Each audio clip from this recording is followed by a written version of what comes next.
మహాత్మ స్వరూపులారా కంటిన్యూ అవుతుంది మనం, కాకపోతే ఈ రెండో భాగం కదా. ఒకసారి మనం ఇలా చెప్పుకుంటూ పోతే మీరు పనుల్లో ఉంటారు కదా, దాని మీద ఇది గంటల తరబడి చెప్తే మీరు వెళ్ళప్పుడు కష్టం వెళ్ళగా వెళ్ళొచ్చు. కావున ఆ రకంగా సుఖయోగి వాడికే అది దొరకడం కష్టం. తదనంతరం జనప్రవాదాన్ని పొందాడు, పొంది మనందరికీ పూజనీయుడయ్యాడు మహా. కనుక అట్టి బ్రహ్మజ్ఞానాన్ని ఇప్పుడు మనం పంచామృత రూపంలో చెప్పుకుంటున్నాం. పంచామృతంలో ఇందాకే చెప్పుకున్నాం, సాంఖ్యం, తారకం, అమాస్కం, సాధన సంపత్తి అంటే ఏంటి? 4 రకములైనటువంటి సాధనలు మీకు ఇదివరకు చెప్పారు కదా.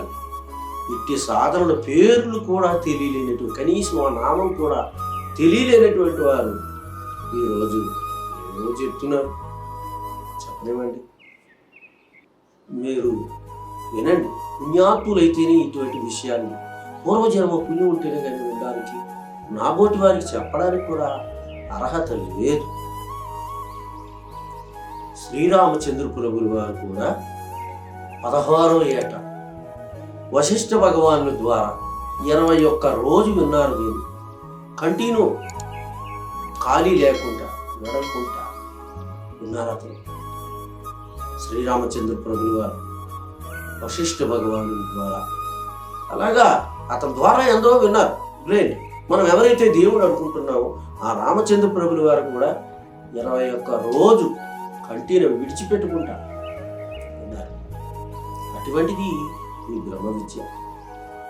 అందులో మనం ఇప్పుడు సాధన సంపత్తి అంటే ఏమిటి గురువు గారు, దాని దగ్గరికి వస్తున్నాం. సాధన సంపత్తి అనగా 4 రకములైన సాధనలు. ఈ కతి సాధన, కర సాధన, అలా సాధన, ఈ సాధన అంటే కాదు. ఇట్టి సాధనలు చెయ్యుట బ్రహ్మాదులకు కూడా తరం కాదు. చెప్తాను, పోని మీరు వినండి. మీరు విని పరిశోధించి చూడండి మీరే.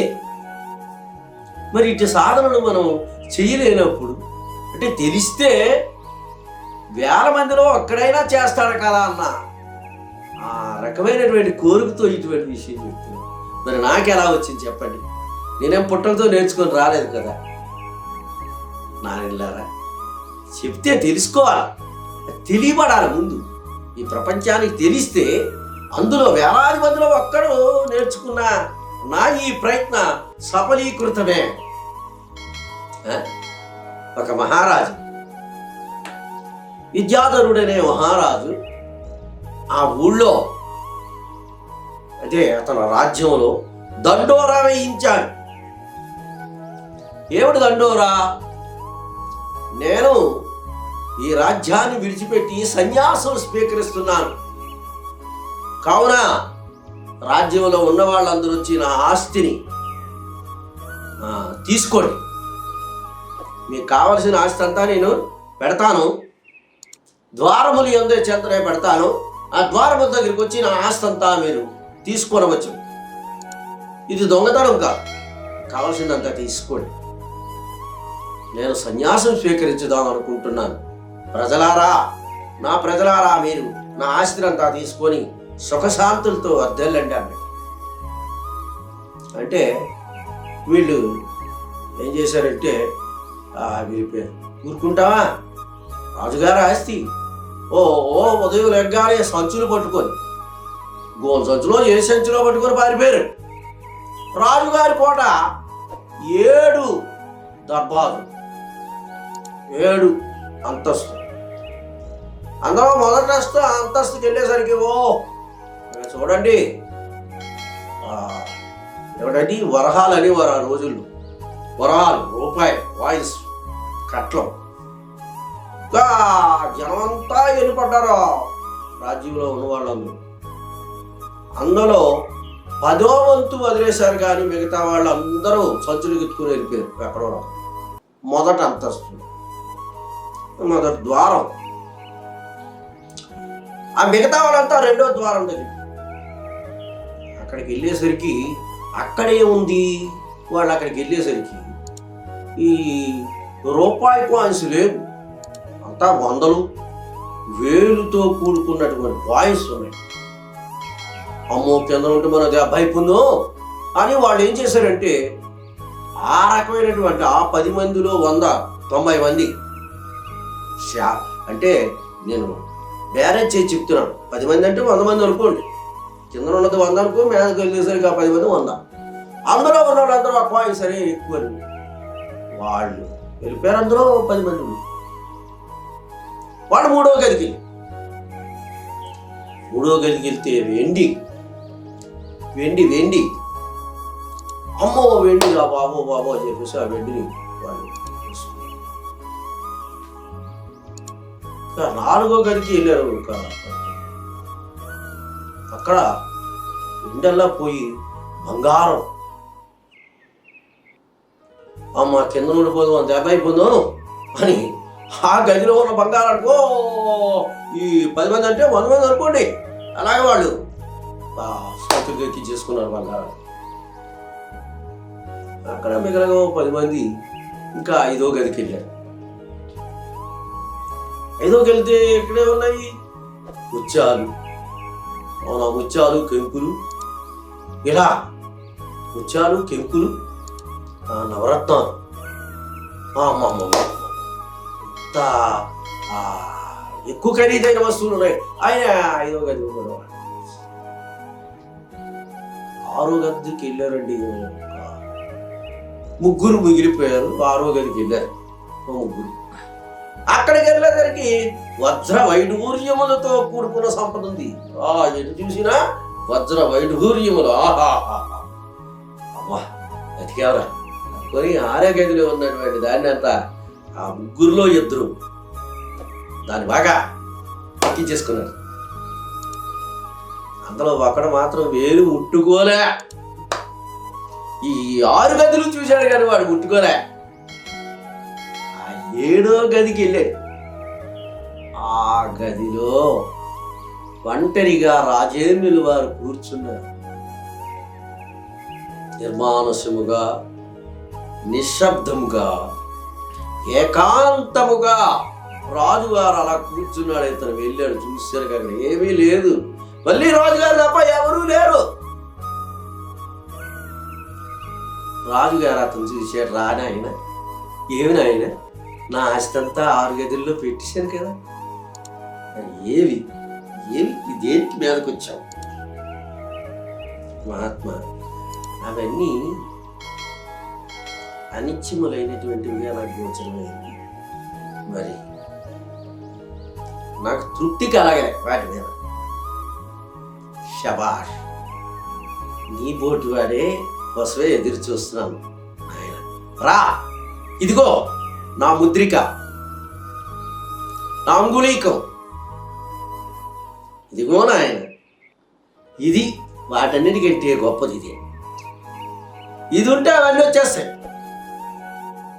ఎంగులకి ఉంటే అన్నీ వచ్చేస్తాయి. నువ్వు రాజు అవుతావు, ఈ దేశానికి నువ్వు రాజు అవుతావు. మరణానికి కావలసిన వాళ్ళ ధనాలన్నీ నువ్వు తెచ్చేసుకుంటావు. ఇది శాశ్వతమైన నువ్వు కావు అని రాజుగారు. అలా మన భక్తుల్లో కూడా చాలా మంది మన శివరాత్రి చూడండి, శివరాత్రి స్నానానికి వెళ్తాం సముద్ర తీరానికి. వెళ్ళిన తర్వాత కాళ్ళు తడుపుకొని తృప్తి పడినవాడు, ముడుకులు తడుపుకొని తృప్తి పడినవాడు, అలాగే నీరు జల్లుకుంటూ తృప్తి పడినవాడు. ఎవరు అందులో పరిపూర్ణంగా స్నానం అయినవాడు? ఈ ఆధ్యాత్మికలో కూడా దండం పెడితే నవవిధ భక్తులు మీకు చెప్పారు ఇదివరకు. దండం పెట్టుకొని ఆ పూటకి నమస్కారం పెట్టేదా నేను భక్తుడు అనుకొని తృప్తి భక్తులు చాలా మంది కాదు. బ్రహ్మ విద్య చెప్పిందే అది. దేవుడు బ్రహ్మ విద్య చెప్తుంది. సనాతనమైనటువంటి నీ శిరునామాన్ని చెప్తాది. నీవెక్కడి నుంచి వచ్చావు, ఎక్కడ విడిపోయావు, నీ స్వగృహాన్ని, నీ స్వస్థలాన్ని ఎక్కడ విడిచిపెట్టేశావు, ఎందుచేతను విడిచిపెట్టేశావు అన్న సత్యాన్ని సూటిగా చెప్తుంది. నీవు ఇన్ని జన్మల్లో కూడా నీ చిరునామనగా నీ సొంత గృహాన్ని ఎప్పుడు విడిచిపెట్టవు. ఎన్ని కోట్ల జన్మలెత్తి పడరాని నీచాతి నీచమైనటువంటి యోనుల్లో పుడుతూ సస్తూ ఇలా అన్యథా తిరుగాడుతున్నాం. పడరాని కష్టాలు ఈ సంసార కుహర దస్మా నిర్గత్యం స్వయం బలాత్ పౌరుషం యత్నమాశ్రత్యం హరినే వారి పంజరం. శాస్త్రాలు ఘోషిస్తున్నాయి. అయినా మానవుడు మారటం లేదు. అవునా? మన కోసమే సమస్త శాస్త్రాలు, పురాణాలు, ఇతిహాసాలు, వేదాలు ఇలా చెప్పుకొస్తూనే ఉన్నాయి.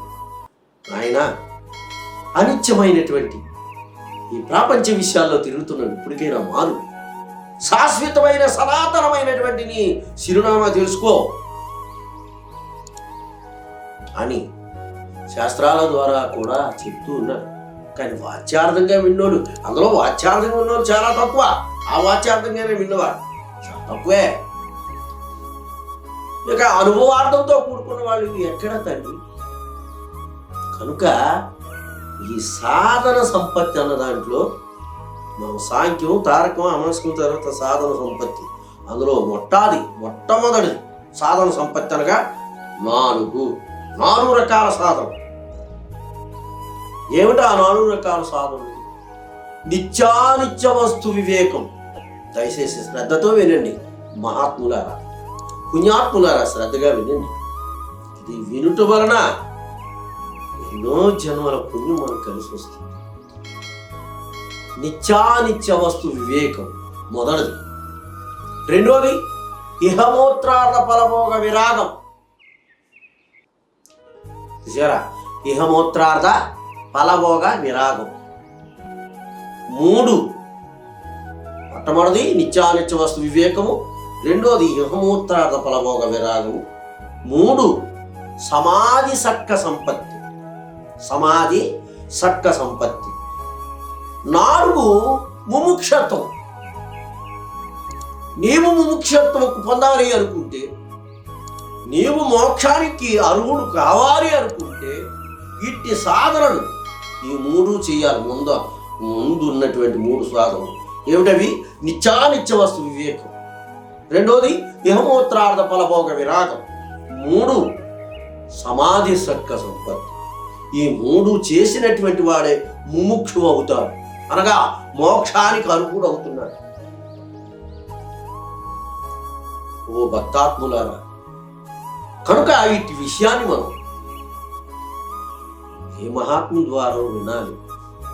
నేను మీకు చెప్పడానికి ఏ జన్మలోనూ పుణ్యం చేసుకుని ఉంటాను. ఆయన చెప్పడం, వినడం, అనడం, వినడం, కనడం, మననం ఇది సామాన్యమైన కాదు. కనుక కనీసం విందాం. ప్రహ్లాదుల వారు అన్నారే, శ్రవణము కీర్తన స్మరణంబుల్ పాద పద్మ సేవనంబుల్ అర్చన విధమునన్ వందనంబు దాస్య బంధవంబుల్ సత్య విధంబుల్ ఆత్మ నివేదంబునన్ నవవిధ భక్త జనిత విజ్ఞానంబులు. నవవిధములు భక్తి మార్గములు, నవవిధముల్లో మొట్టది శ్రవణము, వినడం వల్ల మనకు పుణ్యం వస్తుంది. అనడు ఎవరంటారు? మనకి ఎవరు చెప్తారు చెప్పండి? మనకి ఏదైనా విషయాలు వస్తే తల్లిదండ్రులు చెప్తారు, కానీ ఇట్టి విషయం చెప్పడానికి తల్లిదండ్రులు కూడా అర్హత లేదు. సద్గురుదేవుడు కావాలి. కనుక అట్టి సాధనలో మొట్టమొదటిది నిత్యానిత్య వస్తు వివేకం. ఏది నిత్యమైంది? ఈ నామరూప జగత్తులు, ఈ నామరూప సూర్య చంద్ర నక్షత్రములతో కూడుకుని ఈ సకల చరాచర జగత్తులు, ఈ భోనభాండాల్లో నామరూపాల్లో ఉన్నటువంటి ఈ సమరస్థ భోనభాండములలో కూడా కనిపిస్తూ ఉన్నటువంటి ఈ రకమైనటువంటి ఈ విశ్వంలో ఏది నిత్యమైనది, ఏది అనిత్యమైనది? నిత్యమైనదేది, అనిత్యమైనదేది? అది మొట్టమొదట సాధన. సద్గురుదేవా, గురుదేవా, ఇది మొదటి